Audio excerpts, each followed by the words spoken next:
Oui, donc je vais discuter aujourd'hui des activités de la chaire. En fait, je vais vous faire tout simplement une revue des activités. Cisco nous a été très généreux de nous donner un financement de 10 ans, ce qui arrive très rarement. Et ça nous permet d'explorer des choses qu'on explorait avant avec des technologies de l'imagerie médicale et aussi de réalité virtuelle. Donc, on va voir c'est quoi le lien entre tout ça. On travaille beaucoup avec l'Alberta Health Services, qui est l'équivalent de Santé Québec, et qui nous permet, à travers le fait que je suis associé avec le département de radiologie, à accéder aux données médicales et donc de nous permettre de traiter ces informations-là, toujours en garantissant une certaine sécurité. Donc, les objectifs de la chaire, c'est de développer des technologies de l'information qui vont permettre d'améliorer le traitement et la livraison des systèmes pour le système de santé. Donc, on veut essayer de trouver des choses qui vont réduire les coûts du système de santé en utilisant de plus en plus la technologie de l'information. La deuxième chose, c'est qu'une fois qu'on va introduire ces technologies-là, on va essayer de trouver des processus pour lesquels on peut transformer la pratique usuelle des intervenants en santé en essayant de s'ajuster. En fait, finalement, on n'essaie pas de remplacer ce qu'ils font, on essaie tout simplement de rajouter des choses dans leur quotidien qui font qu'ils vont être capables d'accélérer leurs activités. On ne peut pas arriver dans un hôpital et dire on va changer tout. Les médecins et les administrateurs vont nous dire dehors. C'est simple comme ça. Et de s'assurer que cette technologie-là est bien sûr a des observables au niveau de l'industrie, de la fabrication de ces technologies. Et donc, on a des transferts technologiques à faire. Oups, ici. Plus spécifiquement, on a décidé de travailler sur 3 points principaux, ou 3 axes. Le premier, c'est la télémédecine, mais pas la télémédecine au point de vue de communication visuelle avec la télévision et tout ça et à travers la distance, mais vraiment la télémédecine au niveau des capteurs, au niveau de mesurer les propriétés physiologiques de la personne et on va voir plus tard aussi d'être capable de mesurer le style de vie, dans ce sens que si on va avoir une personne âgée qui reste à la maison, on va voir pourquoi on veut focaliser là-dessus, mais une personne reste à la maison, est-ce qu'on peut avoir l'équivalent d'avoir un enfant de 5 ans au premier étage, entendre grand-mère en haut, et tout d'un coup, elle est tombée ou elle ne se nourrit pas comme il faut, et des choses comme ça. Et on va voir que, du point de vue de l'impact sur le système de santé, ça va être énorme. L'autre chose, étant donné que je fais partie du département de radiologie, c'est de travailler à développer des systèmes où on va dépasser les technologies de l'imagerie médicale, en ce sens que les manufacturiers produisent des imageries médicales très, très, très bonnes, et résonance magnétique, tomographie, rayons X, ultrasons et tout ça, mais comment peut-on faire pour aller plus loin? C'est-à-dire prendre ces images médicales-là et d'arriver à quelque chose qui va nous permettre de faire de la planification virtuelle et de l'entraînement dans chirurgie. Et troisièmement, c'est qu'une fois qu'on a ces informations, comment peut-on collaborer, c'est-à-dire avoir des intervenants médicaux qui vont nous permettre de comprendre qu'est-ce que le problème du patient, avoir un modèle spécifique de patient et par la suite de trouver des solutions spécifiques à ce patient-là. Donc, toujours, une des tendances en médecine, c'est d'avoir des solutions spécifiques aux patients. Tant du point de vue biologique, c'est-à-dire des pilules qui s'adaptent à nos molécules qui sont toutes légèrement différentes, autant au niveau quand on performe des procédures chirurgicales, ça va être la même chose.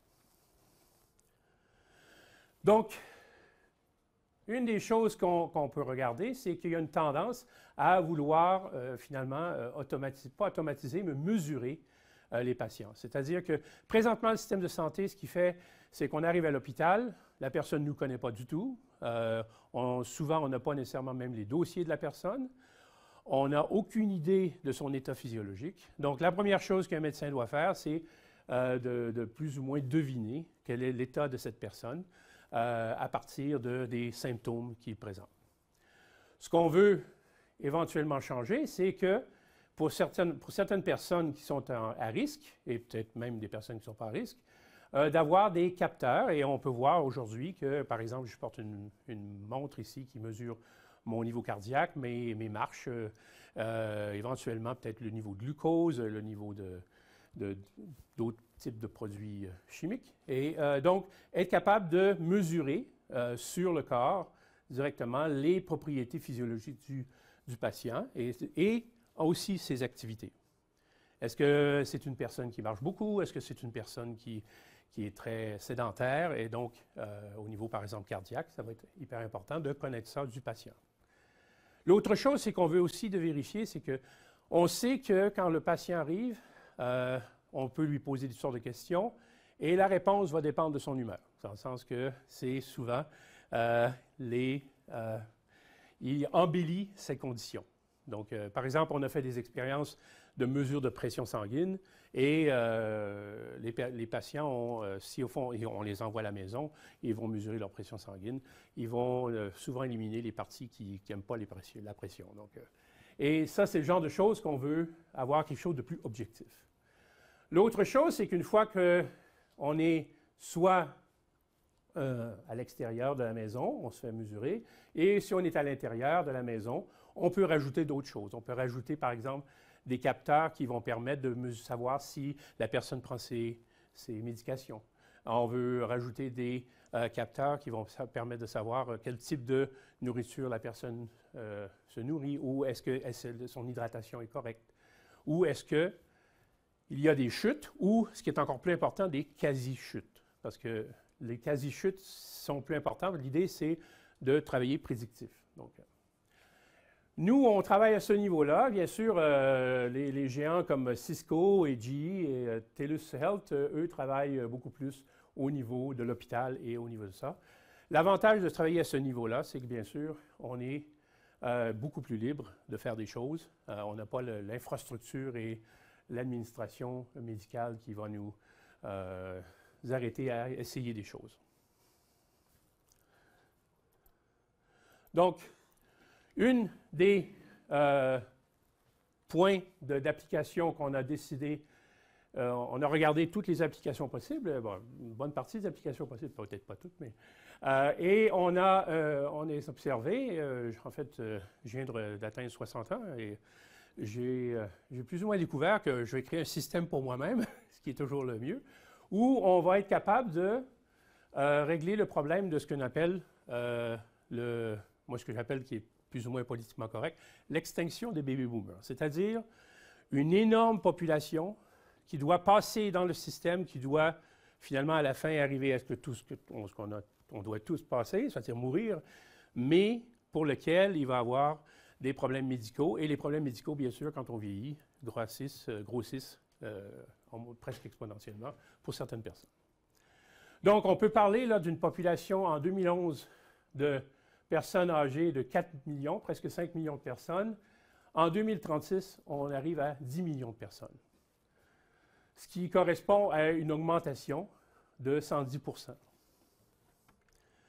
Au point de vue coût de la santé, en 2020, les prédictions pour le coût de la santé au Canada, c'est 188 milliards de dollars.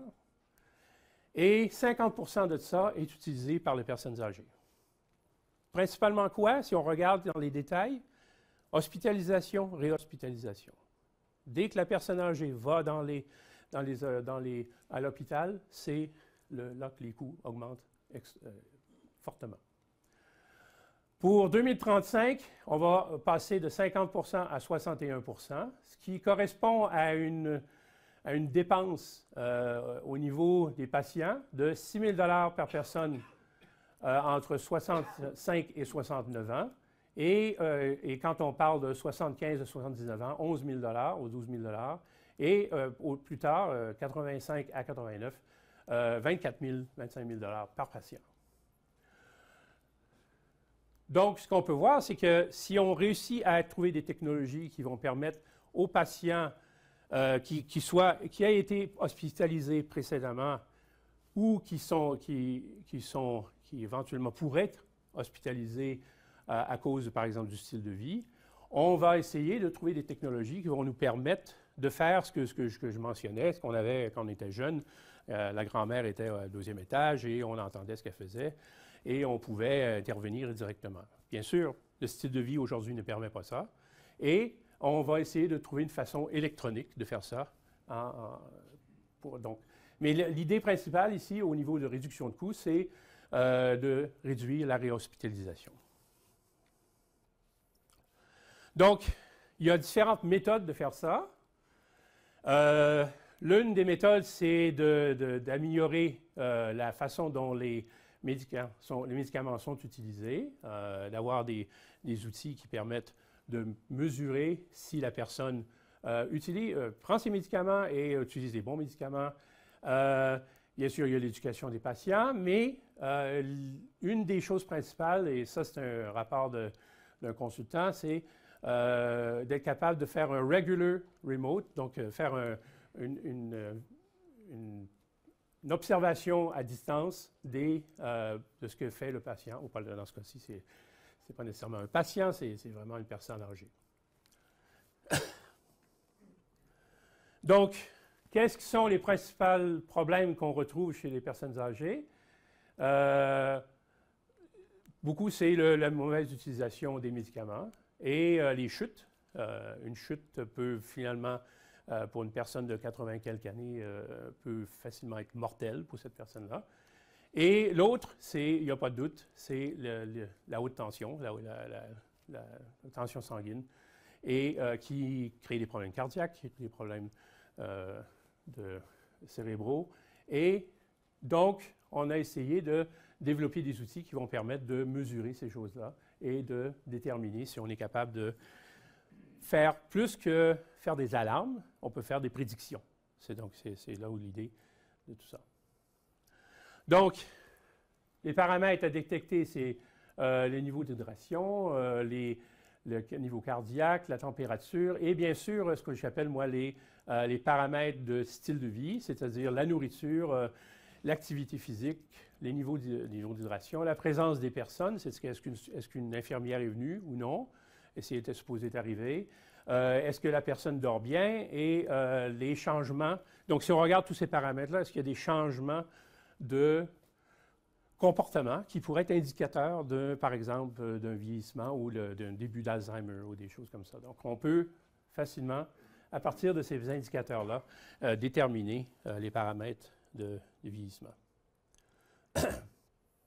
Donc, pour ça, on a développé initialement un produit avec une compagnie grecque, Astus, qui nous permet de faire une chose. Donc, on a l'infirmière qui reçoit dans un cellulaire du médecin une liste de tests qu'elle doit faire. Donc, elle reçoit les tests et on a créé un genre de petit sac qui va contenir tous ces tests-là. Les tests sont tous électroniques, c'est-à-dire on fait une mesure, on l'envoie par Bluetooth sur un cellulaire. Le cellulaire devient le hub de la communication et on envoie cette information-là vers un nuage pour lequel, d'une façon sécure, et c'est là qu'est la clé, il faut trouver une façon sécure, et de là, le nuage, le médecin peut regarder à travers une interface Internet le nuage et de voir les tendances du système. Mais en plus, on ajoute une couche d'analyse de l'information, c'est-à-dire qu'on regarde les tendances pour un certain groupe de personnes, on regarde les tendances des changements et on fait de l'analyse sur tout l'ensemble des paramètres, ce que le médecin aurait un petit peu de misère à faire, étant donné la taille des données. Donc, c'est quoi la boîte à outils? C'est, standard, un thermomètre, mesure de pression, tout ça. Une balance qui permet de mesurer la composition du corps, c'est-à-dire le pourcentage d'eau, pourcentage de muscle, pourcentage de graisse. Des électrocardiogrammes. On a même ajouté au système des mini-ultrasons. Donc, c'est un ultrason qui a la taille d'un cellulaire et qui produit des images qui, d'après mes collègues en cardiologie, produit des images qui sont aussi bonnes que les grosses machines.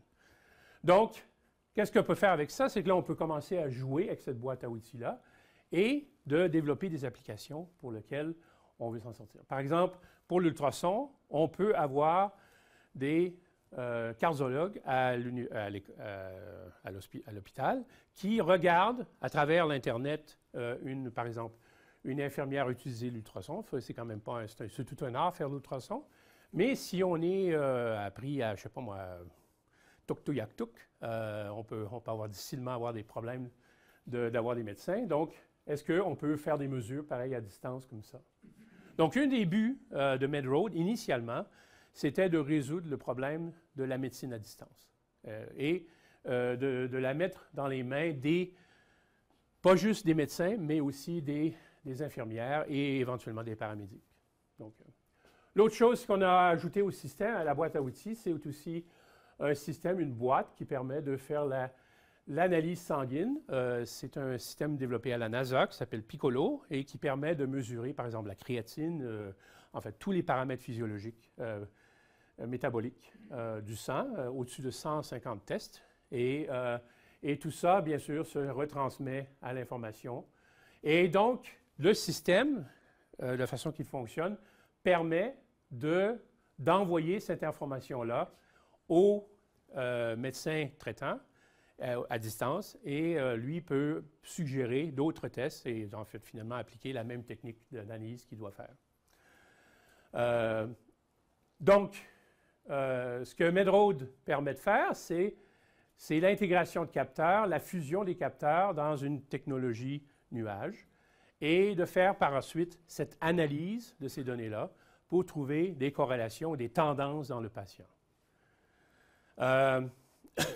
L'autre chose que ça permet de faire, c'est de garantir une observation 24 heures sur 24, et on va voir comment on peut faire ça dans un moment, 24 heures sur 24, du patient, principalement dans des cas de personnes âgées qui vivent à la maison seules. Donc ça, c'est l'interface. On rentre dans le système, on a le système et on a nos séries de tests qu'on doit faire et on peut performer nos tests. Une des choses qu'on a essayé de développer, c'est comme j'expliquais un peu, il ne faut jamais aller vraiment totalement contre le système, c'est qu'on a réussi à convaincre en partie le gouvernement de l'Alberta, d'avoir pour que les médecins puissent, s'ils utilisent un système comme ça, pour que ça soit reconnu comme une consultation. Et ça, c'est important dans les systèmes d'utilisation parce que si ça ne fait pas partie d'une consultation, là, maintenant, ça devient 100% privé. Certains médecins vont vouloir, sinon ils ne vont pas vouloir. Et là, c'est une des choses qu'on peut faire avec ça.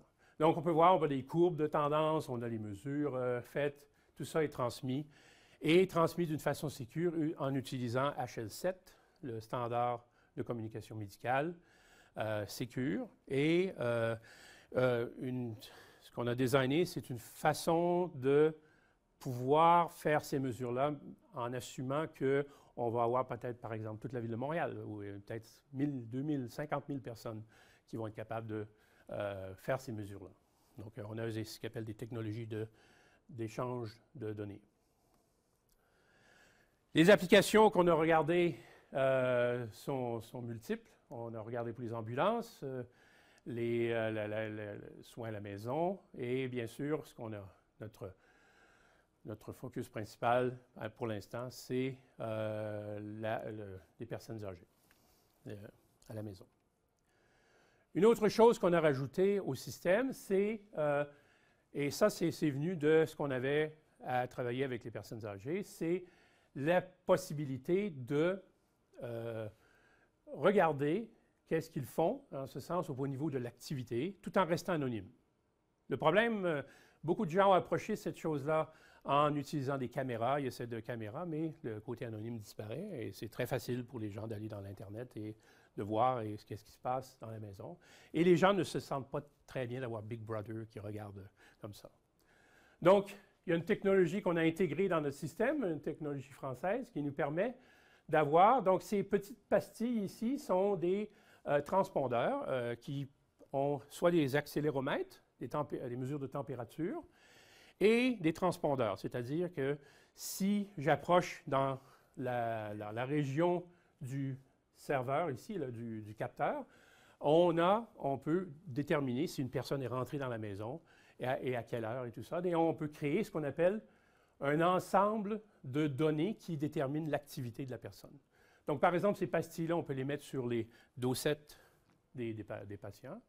On peut soit le mettre sur une carafe d'eau pour savoir s'il s'hydrate. On peut aussi le mettre sur le lit pour voir si il dort bien, c'est-à-dire on peut voir les mouvements du patient, sans, que je me dis bien, sans avoir pour que le patient ne se sente pas observé. On peut aussi voir s'il fait de l'exercice. On peut regarder le mouvement du patient.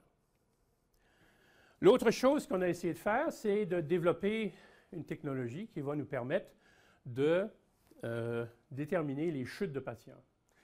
Et ça, on s'est dit, en fait, le cellulaire, c'est un instrument absolument extraordinaire.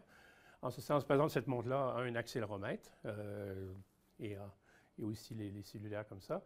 Et donc, avec une centre de recherche en Espagne, on a appliqué des techniques de détection de chute à travers des cellulaires et on s'en est servi dans une maison pour personnes âgées, 30 personnes. Les cellulaires, aujourd'hui, ça, c'est un monstre. On peut acheter maintenant un cellulaire qui a la taille à peu près le tiers de ce cellulaire-là. Entre autres, en Chine, on peut les avoir pour Alibaba pour 60 $. Donc, c'est vraiment pas cher. Donc, on peut se servir de ce cellulaire-là. Et dans l'application qu'on avait, on détectait les chutes et les quasi-chutes. Et on regardait les raisons. Et l'avantage, bien sûr, d'avoir un cellulaire, c'est qu'on a d'autres choses. On a le GPS, on a les cartes. Donc, par exemple, les infirmières qui étaient à la maison pour les vieux, s'il y avait une chute, tout de suite, s'il y avait un signal GPS proche d'une fenêtre, on pouvait détecter. Et ça, c'est une des choses qu'on est en train de travailler avec Cisco. Cisco, maintenant, ont des transpondeurs internes et on peut déterminer, je pense, à 2 cm près, où on est dans un édifice. Donc, mais pour utiliser les téléphones standards, on a seulement le GPS. Et donc, ça nous permet, donc le système ici envoie un signal SMS à, par exemple, cette montre-là. L'infirmière regarde, pèse le bouton, peut voir la location, la position de la personne, et bien répondre. Mais on peut aussi répondre, vu que c'est un téléphone, on peut aussi parler à la personne, savoir son état et ses conditions, si elle est toujours consciente. L'autre chose, c'est qu'on s'est fait beaucoup demander au niveau de la mesure de la nourriture. Beaucoup de vieilles personnes, de personnes âgées, excusez-moi, on achète leur nourriture et bien sûr, on ne sait pas s'ils suivent leur diète. Et on ne sait pas le contenu de cette nourriture-là. Donc, ça, c'est des technologies très, très récentes de la Californie où, par spectroscopie infrarouge, on peut mesurer le contenu nutritionnel de la nourriture. Et une infirmière peut arriver là, dire Madame, votre niveau de sel ou votre niveau d'hydrate de carbone, de carbure, est élevé. Donc, et tout ça, bien sûr, on l'a connecté avec notre système. OK. Et l'autre chose, c'est au niveau de la mesure continue de personnes. Là, on a utilisé les technologies de Montréal, en fait, Exoskin, où Exoskin vous permet de mesurer le niveau cardiaque, les niveaux de respiration. Il y a des accéléromètres. Et donc, une des applications qu'on a fait, c'est quand les personnes âgées vont à l'hôpital, souvent vont avoir des pertes musculaires, donc ils doivent faire un certain niveau d'exercice. Et donc, avec des physiothérapeutes, on a développé, on n'a pas fini, on est en train de développer, à partir de l'Exoskin, de savoir un programme d'exercice qui va nous permettre de faire plusieurs choses. Est-ce que, premièrement, ils font leur exercice? Deuxièmement, est-ce que cet exercice n'est pas trop difficile, dans le sens qu'on va regarder le rythme cardiaque et le rythme respiratoire qui va nous permettre de donner ça. Et la troisième chose qui est super importante, est-ce que ces personnes-là sont en danger de tomber? Donc, c'est vraiment important. Et ça, on sert de l'accéléromètre. Troisième, je vais passer rapidement là-dessus, c'est l'analyseur chimique qui va nous permettre. Et ça, entre autres, on a essayé ça dans des maisons personnes âgées où, au lieu d'aller à l'hôpital se faire mesurer les paramètres sanguins, on peut avoir l'infirmière dans les maisons de personnes âgées qui, elle, peut faire les tests sanguins. Et ces tests sanguins-là se comparent à ce qu'on peut avoir à l'hôpital. Donc, c'est assez notable. OK, donc, on a fait plusieurs applications. Je vais aller très rapidement là-dessus. Une des applications, c'est, entre autres, de mesurer la pression sanguine d'une façon continue.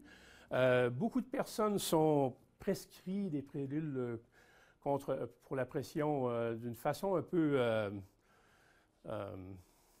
disons, comment dire, pas très précise, dans ce sens qu'on se retrouve après avoir voyagé dans les embouteillages de Montréal, on s'en va voir son médecin, l'infirmière nous prend notre mesure de pression, bien sûr, notre pression est élevée.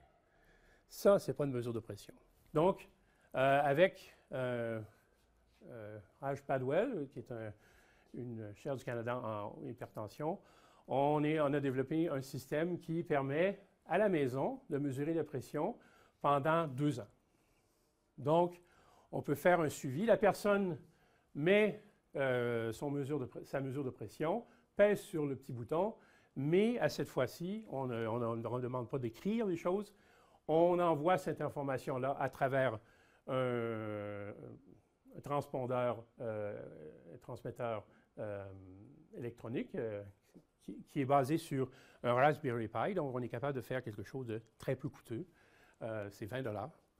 Et on envoie cette information-là d'une façon encryptée, HL7, à un serveur qui, lui, fait l'analyse de ces données-là et regarde l'évolution de l'hypertension en fonction de l'usage des pilules, mais aussi en fonction de l'usage ils doivent répondre à des questionnaires pour savoir qu'est-ce qu'ils mangent et des choses comme ça. Donc, et on a présentement 100 patients faits comme ça.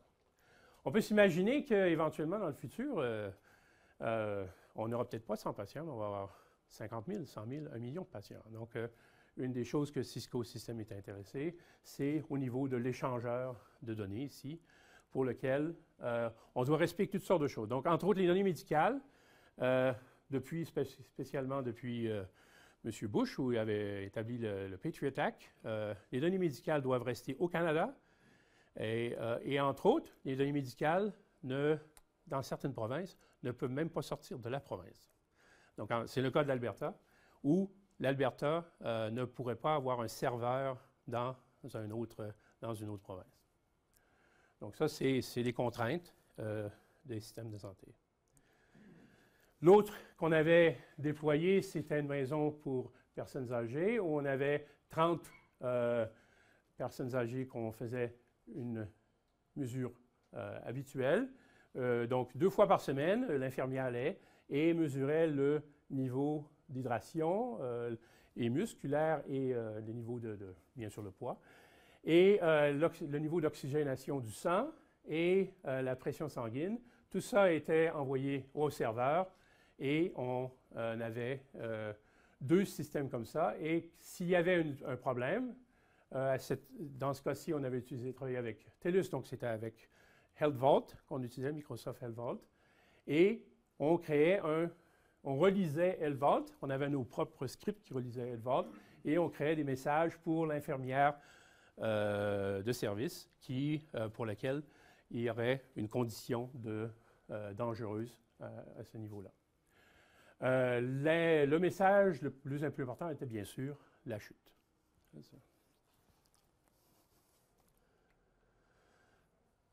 Okay. Donc, l'autre application qu'on a fait, c'est au niveau de les patients qui ont des crises cardiaques, donc des infarctus myocarde massive ou des opérations cardiaques, doivent, quand ils sortent de l'hôpital ou quand ils sortent doivent faire des exercices.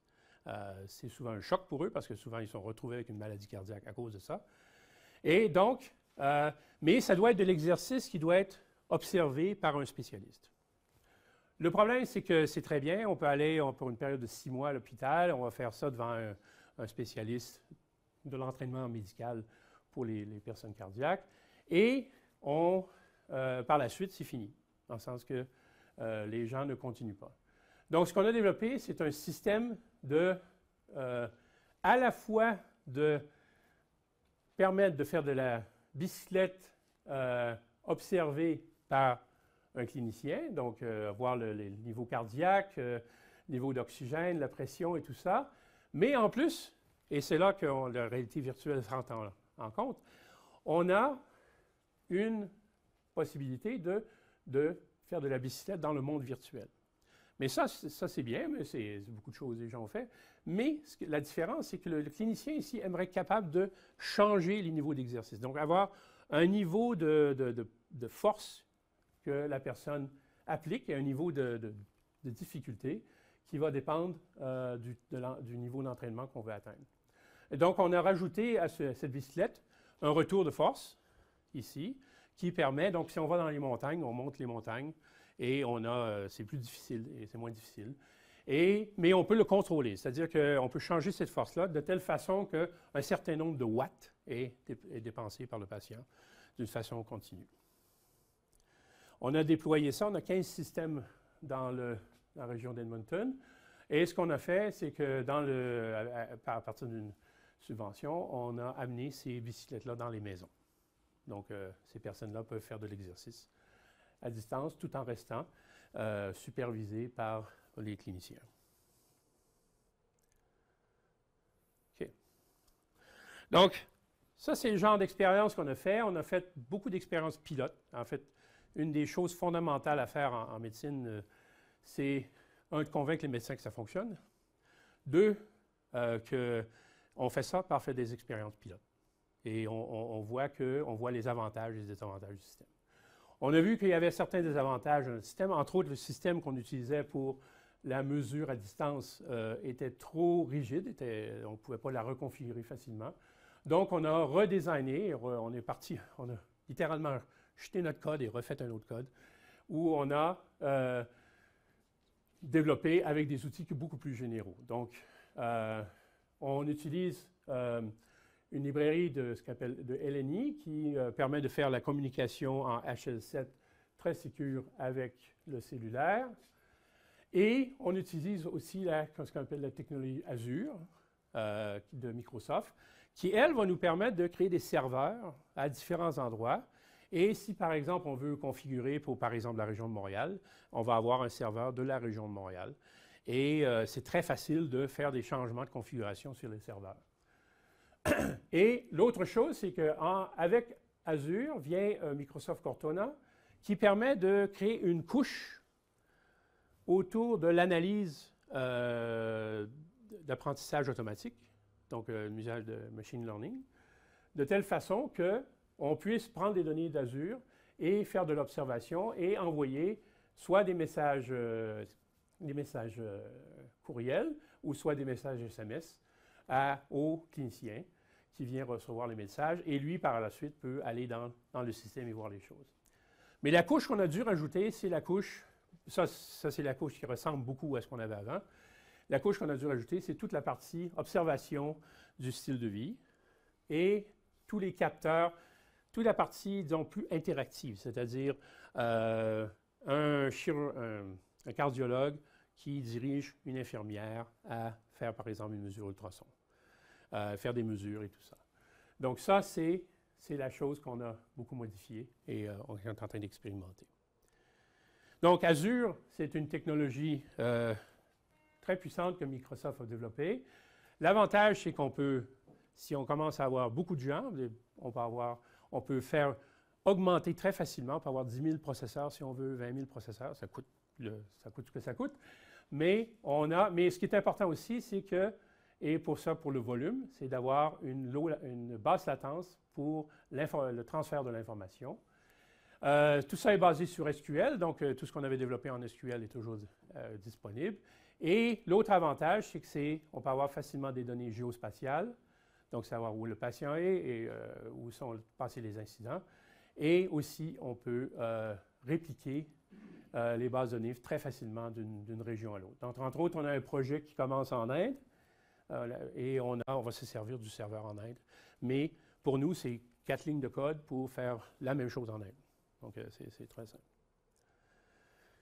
Cortana, lui, permet de prendre les données, les différentes sources d'informations et de les analyser. Ça peut être des sources qui viennent des capteurs ou soit que ça vient d'autres informations. Éventuellement, on peut avoir les fiches de patients qui viennent du gouvernement de l'Alberta et on peut corréler ces informations-là et faire des modèles prédictifs sur le patient. Ça, présentement, on a un bon modèle prédictif à partir des capteurs, on va dire, niveau de glucose étant, le niveau, par exemple, une des choses qu'on a développées, c'est la détection de créatine, la croissance rapide de créatine, qui est un précurseur pour, par exemple, une crise cardiaque. Je vais un exemple, justement. Si on imagine, on a un pincement de cœur, l'idée, ce serait qu'on irait à la pharmacie, on se fait mesurer par piccolo notre sang. On regarde que, par exemple, 1 heure plus tard, on a refait une autre mesure, on s'aperçoit que la créatine monte. En général, c'est un précurseur d'une crise cardiaque et on peut, par exemple, se rendre beaucoup plus rapidement à l'hôpital. Et quand on pense au coût, réduction de coûts au niveau de la santé, si on peut prévenir ou réduire les effets de la crise cardiaque, c'est énorme. Et donc, c'est ce genre de choses qu'on doit faire. Et ça, c'est à mon avis, ce que le numérique, la mesure numérique fait, et la plus importante, c'est de cette capacité de faire de la prédiction du patient. Donc ça, c'est la nouvelle interface, très différent. Et puis, ça, vous pouvez voir ici un peu l'analyse de sang, ici avec les différents métabolites. Chaque rondelle mesure, on peut mettre simplement 0,25 centilitres de sang, et chaque rondelle produit 50 mesures métaboliques. Donc, très, très... Et une des choses, c'est que si l'infirmière a besoin s'il y a une condition, par exemple, si la pression est trop élevée par rapport aux spécifications que le patient a, on peut rentrer en contact avec un médecin, ou soit par communication. On utilise des technologies de Cisco pour ça, donc pour pouvoir avoir une communication directe. L'autre chose, c'est, comme je parlais, c'est qu'on peut aussi, pour les cardiologues, voir où le cardiologue téléguide un paramédic, par exemple, d'installer, par exemple, l'électroencéphalogramme et peut-être éventuellement d'utiliser l'ultrason et de pouvoir regarder. Et ça, on a essayé ça dans des ambulances, où on avait une ambulance et on pouvait, en arrivant à l'urgence, on avait une assez bonne idée de ce qui se passait avec le patient.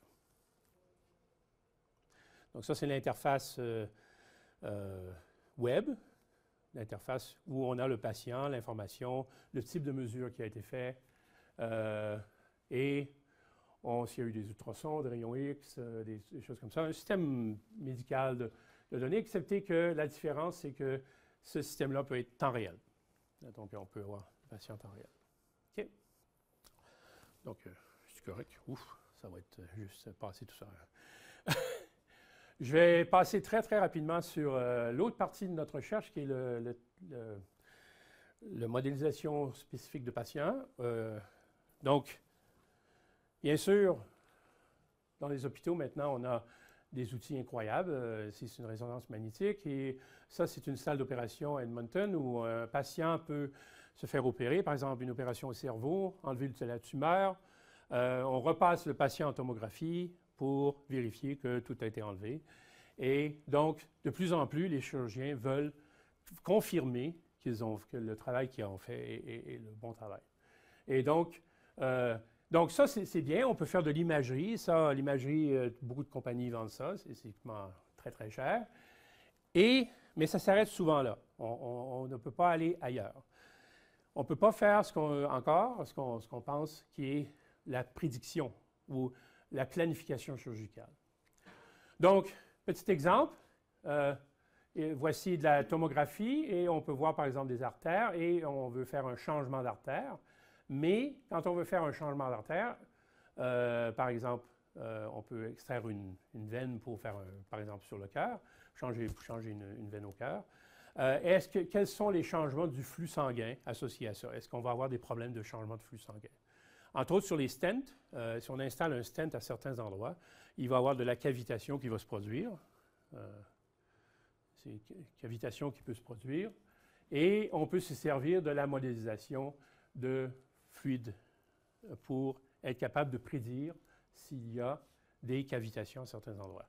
Donc, il faut faire ça. Il faut être capable de prendre des données tridimensionnelles, tomographiques, soit ultrasons, bien que l'ultrason, c'est pas, du point de vue géométrique, c'est pas très haute qualité, mais ils ont certainement tomographie cardiaque ou tomographie résonance magnétique.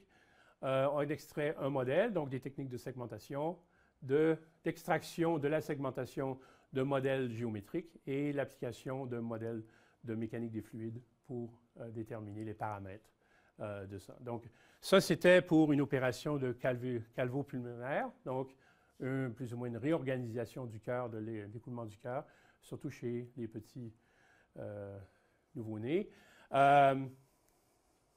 Souvent, cette opération-là, tout dépendant comment on choisit de faire plus ou moins reconstituer la plomberie, on va avoir des problèmes où, par exemple, 6 mois plus tard, ça va se bloquer et où il va y avoir des problèmes. Et donc, ici, ça va nous permettre, avec les chirurgiens cardiaques, on est capable de designer pour cette personne-là les conditions idéales pour faire cette opération. Donc, c'est quoi que la planification chirurgie approche?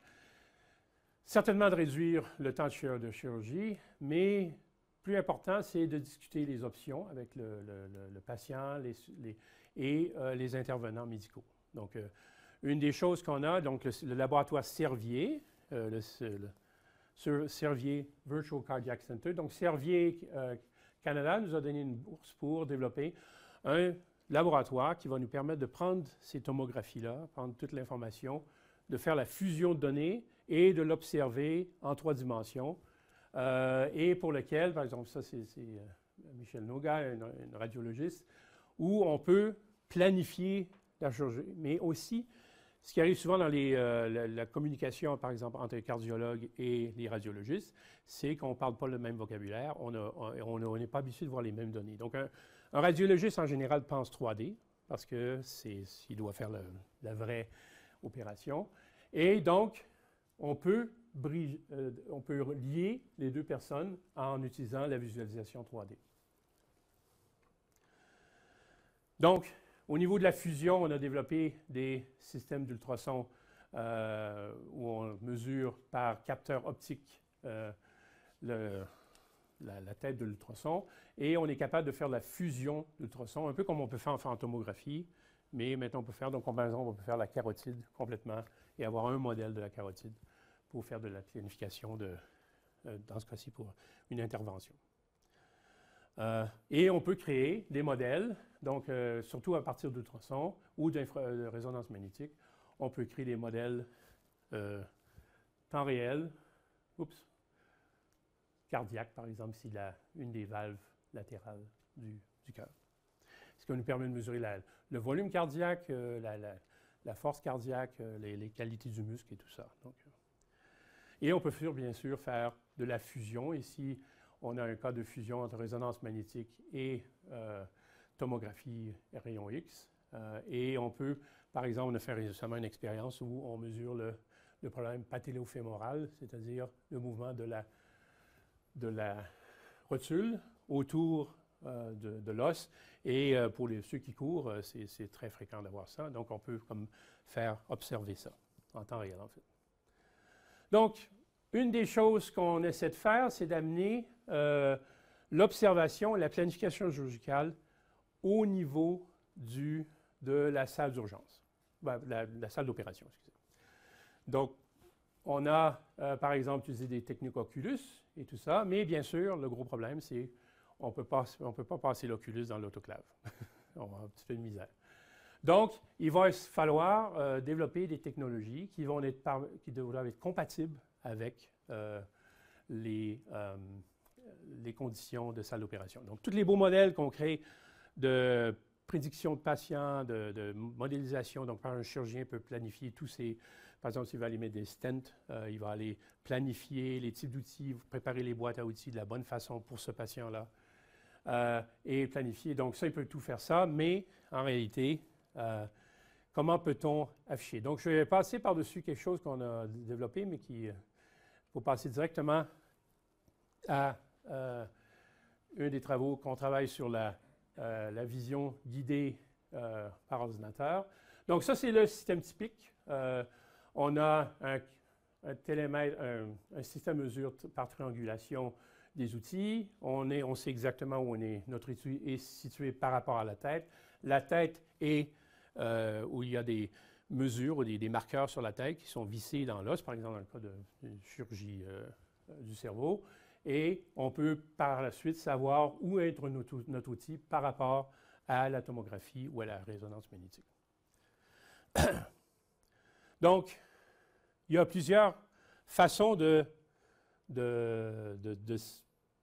d'améliorer ça. Une des façons, c'est d'aller directement. Donc, ça, c'est un nouvel outil qui a été développé par Philips, qui consiste à avoir un système fluoroscopique, un système rayon X, et par la suite, on peut faire des augmentations sur le système fluoroscopique en connaissant la position des outils, et on peut voir en temps réel ce qu'on fait au niveau de, par exemple, d'aller, par exemple, mettre une vis ou enlever une vis sur une colonne vertébrale, par exemple. L'autre chose, c'est, ça c'est un peu ce qu'un de mes collègues à l'Université de Calgary fait, c'est d'amener plus ou moins le patient dans un système magnétique et d'avoir un robot qui permette de... Donc, on peut visualiser et à la fois interagir avec le patient d'une façon à distance, et un peu comme le Da Vinci, excepté dans ce cas-ci, on peut voir, vision rayon X, j'appelle, on peut voir le patient en 3 dimensions. Donc, ça, c'est bien beau, mais c'est des choses qui sont très excessivement chères. Et dans beaucoup d'hôpitaux, maintenant, c'est surtout ce qu'on appelle la chirurgie invasive minimale, mini-éminale, donc mini-invasive, je crois. Donc, chirurgie mini-invasive, où là, c'est un petit peu, je compare toujours la chirurgie mini-invasive à essayer d'attacher ses souliers avec des bâtons en regardant une télévision. Donc, au niveau de l'entraînement des chirurgiens, c'est excessivement difficile. En réalité, c'est beaucoup moins dangereux parce qu'on fait des petits trous, donc c'est l'avantage. Mais au niveau de la possibilité d'accident, au niveau de la chirurgie, c'est assez élevé. Donc, une des possibilités, c'est encore là de faire une forme d'augmentation de réalité virtuelle, où on a, le chirurgien porte, ça c'est un exemple, où porte un système de mesure. Sa tête est mesurée par rapport au référentiel et ses outils sont mesurés et on peut faire l'équivalent d'avoir de la vision rayon X sur le patient. Donc, faire une histoire courte, parce que mon histoire doit être pour finir en temps. L'idée, c'est qu'on va mettre sur le patient des marqueurs et on ne va pas envoyer le patient à la tomographie, soit tomographie rayon X, soit et résonance magnétique. On a notre modèle spécifique de patient, on fait la fusion des données et une fois qu'on a ça, on peut rajouter d'autres modalités, le DTI, par exemple, si on fait des opérations au cerveau, on veut savoir où sont les fibres, par exemple. Éviter de traverser les fibres avec le trépan. Des choses comme ça. Donc, ce qu'on a, cette information-là. Et à la fin, on a développé un système qui permet de projeter directement sur le patient. Donc, ça, c'est une CT, une tomographie. Ça, bien sûr, notre patient, c'est un mannequin présentement.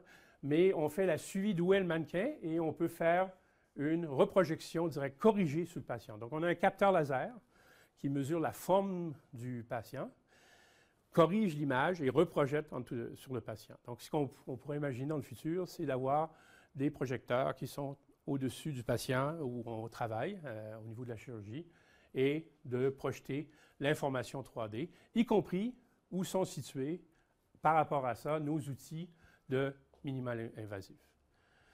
Le problème qu'on fait face présentement, c'est au niveau surtout des organes, où il y a les os, c'est facile, ça ne bouge pas trop, mais au niveau des organes, où là, on a des cas d'images déformables. Donc, il faut confirmer avec d'autres sources d'informations. Peut-être, dans notre cas, on est en train d'étudier à partir de la fluoroscopie, de faire de la correction de la projection du modèle spécifique de patient qu'on envoie pour pouvoir déterminer qu'est-ce que la situation à l'intérieur du patient.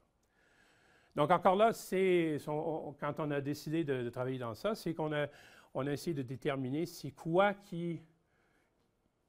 qu'est-ce que dans la chirurgie, il y a beaucoup de choses qu'il faut améliorer, mais qu'est-ce dans la chirurgie qui permettrait de réduire les complications, c'est pour le chirurgien, avoir une bonne compréhension de qu'est-ce qui se passe vraiment dans le patient.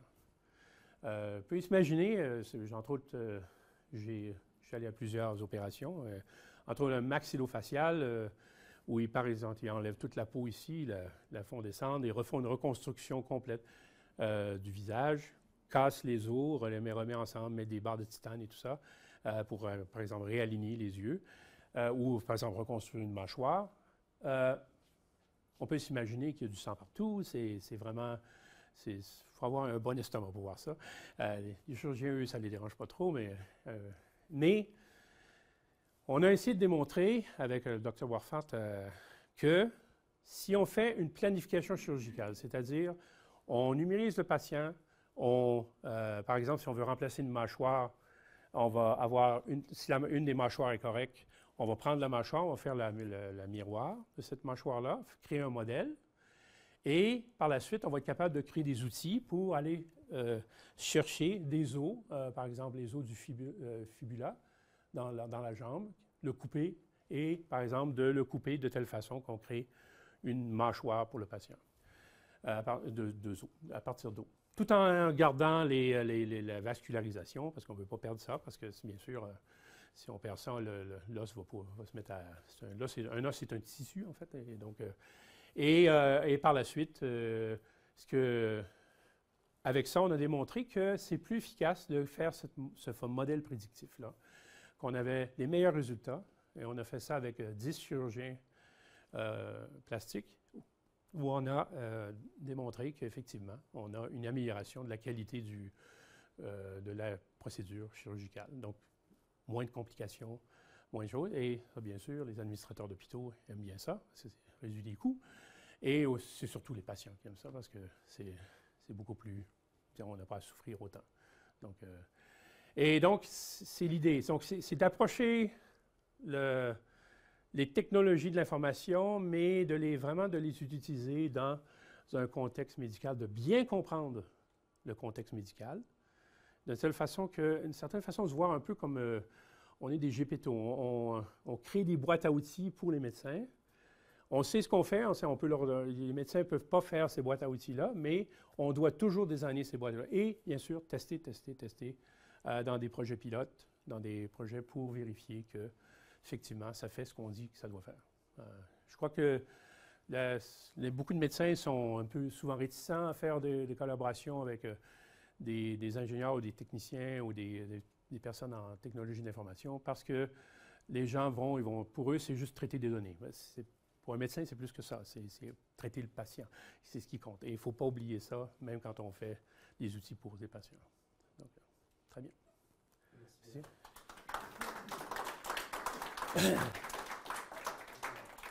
Des technologies très impressionnantes. Est-ce qu'il y a des questions, commentaires? Oui. Est-ce que vous faites une veille, quand vous faites des partenariats, par exemple, avec Exoskin ou d'autres compagnies comme ça, est-ce que vous faites une veille systématique, constante sur ce qui existe, qui se fait pour justement établir des collaborations? Oui. D'habitude, dans le cas d'Exoskin, on est simplement des clients. Moi, mes clients, pour moi, je vois ça, c'est les médecins. ce n'est pas les compagnies. Dans ce sens que je vais aller trouver des technologies, je vais présenter des technologies aux médecins. Souvent, ils vont me dire « Ah, c'est pas important, c'est important ». Et c'est vraiment faire un design pour ça. Donc, par la suite, on va voir et on va faire des collaborations avec, par exemple, Exoskin pour être capable de, par exemple, pour le projet pour les personnes âgées. Donc, Exoskin va venir après le design qu'on va faire avec les médecins. Donc, on prend ce qui existe comme produit. Ce qu'on aimerait bien, c'est que Exoskin se débarrasse de leur camisole et ait plutôt quelque chose avec soit des boutons, des choses comme ça, pour qu'une personne âgée. C'est un problème. J'ai envoyé la veste Exoskin à Canmore au physiothérapeute. Puis là, il m'a retourné, il m'a dit « On ne peut pas se servir de ça ». Il dit bah « Oui, pourquoi elle fonctionne, la veste? » Ah oui, mais les personnes âgées ne peuvent pas faire ça. Donc, c'est des choses, moi je dis toujours, hyper simples, mais qui vont casser l'application parce qu'on n'a pas pris les bonnes applications au départ. Ça, c'est très important. Quand les données patients sont envoyées pour analyse d'accompagnement, est-ce qu'il y a moyen de s'assurer que ce ne sera pas distribué ailleurs? C'est la promesse. Ce qu'on fait présentement, c'est qu'on enlève toute l'information du patient, qui est les notes de docteur et tout ça, de tout ce qui est dans le PACS. On les enlève. Le PACS, en fait, a un outil d'anonymisation et qui va nous permettre d'éliminer ça. Ce qu'on fait, on a un nombre qu'on met et on permet de faire ça. Donc, c'est une façon. Bien sûr, quand on parle, par exemple, de photos ou de vidéos, là, on parle de quelque chose qu'on peut toujours identifier. Même une tomographie CT, on peut toujours identifier le patient. Donc, il faut faire attention. Il faut soit qu'on enlève des couches de ton gris qui correspond à la partie du visage, ce qui n'est pas trop difficile à faire. On peut segmenter tout simplement l'isosurface du visage et mettre du bruit. Et par la suite, on est capable de la mettre tout simplement. Mais il faut faire vraiment attention. Donc, tous nos projets, on passe à travers les applications éthiques. Donc, chaque étudiant dans mon lab doit faire une application éthique. On ne s'en sort pas. L'Université Alberta, ils sont sévères là-dessus. Mais en fait aussi, si on veut publier, surtout dans les journaux médicaux, on n'a pas le choix. Il faut démontrer qu'on a fait une application. Il faut avoir l'éthique.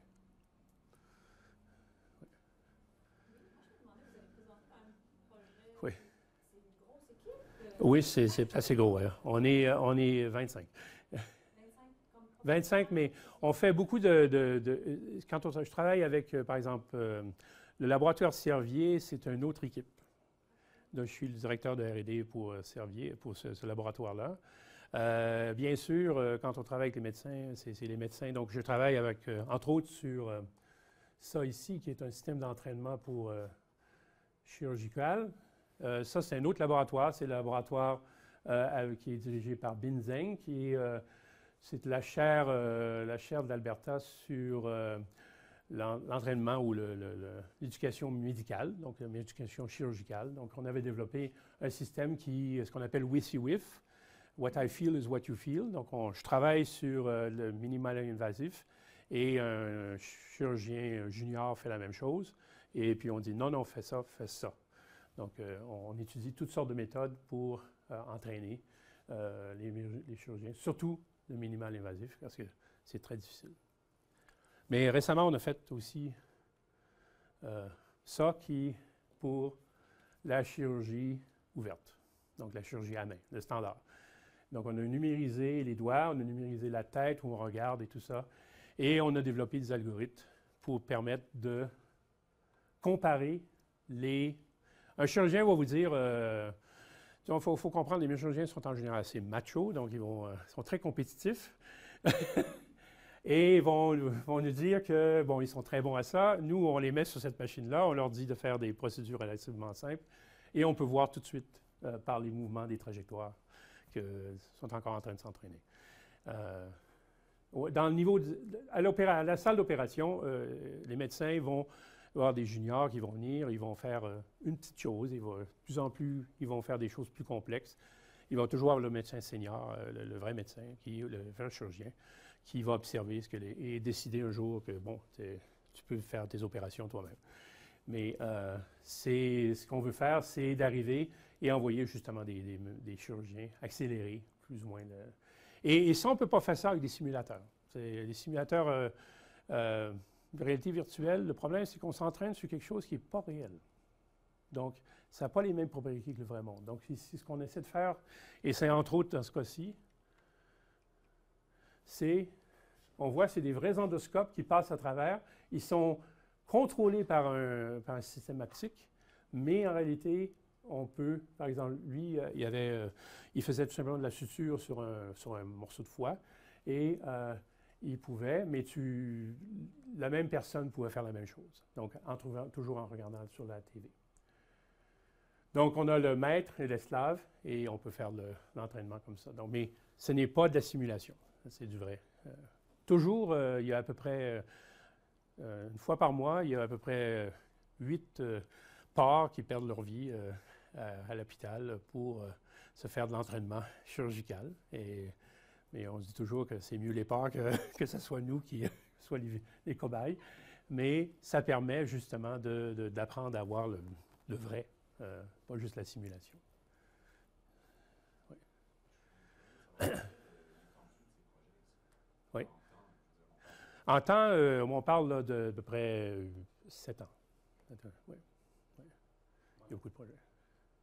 Dans ce type d'application, on a généralement droit à l'erreur. Est-ce que vous avez un degré de confiance? Disons, j'aurais une réponse de chirurgien. On a le droit à minimiser l'erreur. L'erreur existe toujours et va toujours exister, mais par l'entraînement, par des techniques chirurgicales, on peut minimiser cette erreur-là. C'est quand même, on ouvre une personne, on vient, par exemple, changer la vésicule biliaire ou des choses comme ça. On vient couper des tissus, il y a toujours des choses. Et c'est là où le modèle spécifique de patient rentre en ligne de compte, c'est que, oui, tous les hommes ont à peu près la même anatomie, mais il y a des petites différences. Et c'est là que, justement, la planification chirurgicale va permettre de concevoir cette différence-là, puis de minimiser ces problèmes-là. Oui. Vous avez mentionné l'importance de comprendre le travail et d'insérer des projets à l'intérieur des vrais processus, oui. Justement, de quel point vous faites une formalisation de ces processus de travail, c'est-à-dire une analyse? Oui, on fait effectivement on compare, on a des typiques médicales, on a des références, la procédure sans notre système, et on regarde le résultat. Entre autres, par exemple, la mâchoire, on avait des modèles en stéréolithographie de la mâchoire. Le médecin arrivait sur la table et devait créer une jonction de la mâchoire avec des tiges de titane et tout ça. Et on utilisait la planification chirurgicale.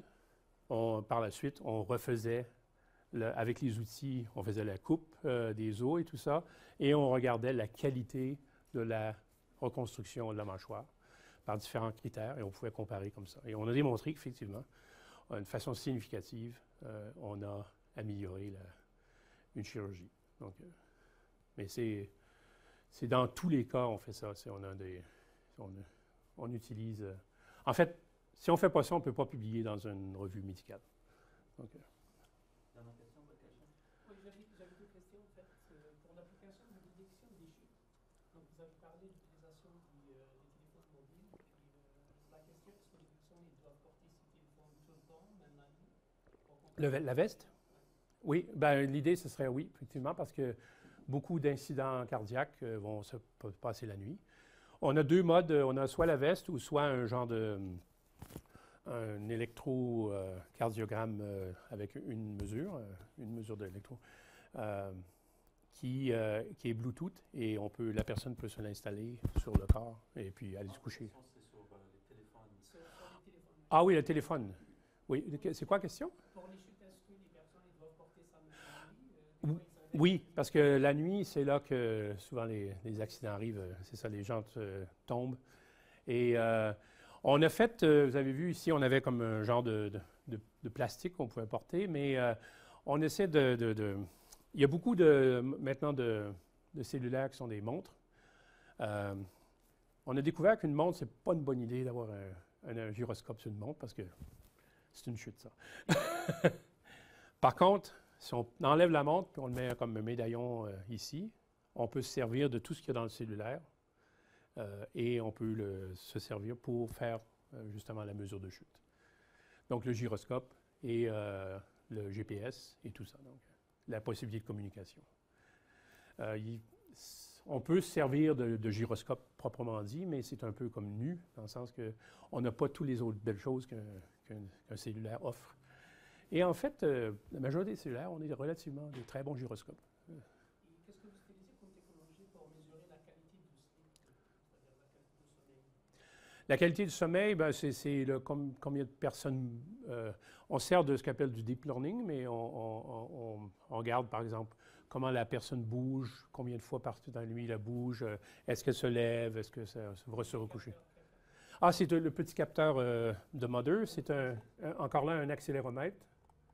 Ces petits capteurs-là ont des accéléromètres. C'est à peu près gros comme ça. C'est une pastille. Oups, le Mother. Ah, ces petites choses-là, c'est des pastilles. C'est à peu près ça de gros. Ça a un thermomètre dessus, un accéléromètre, puis un transpondeur. Donc, Vous le mettez au-dessus du matelas? ben, non, en dessous de l'oreiller ou on peut dans ce cas-ci, on peut aussi l'attacher sur leur pyjama. C'est une autre façon de... Parce qu'il y a un autre capteur de BAMLAS. Oui, c'est ça.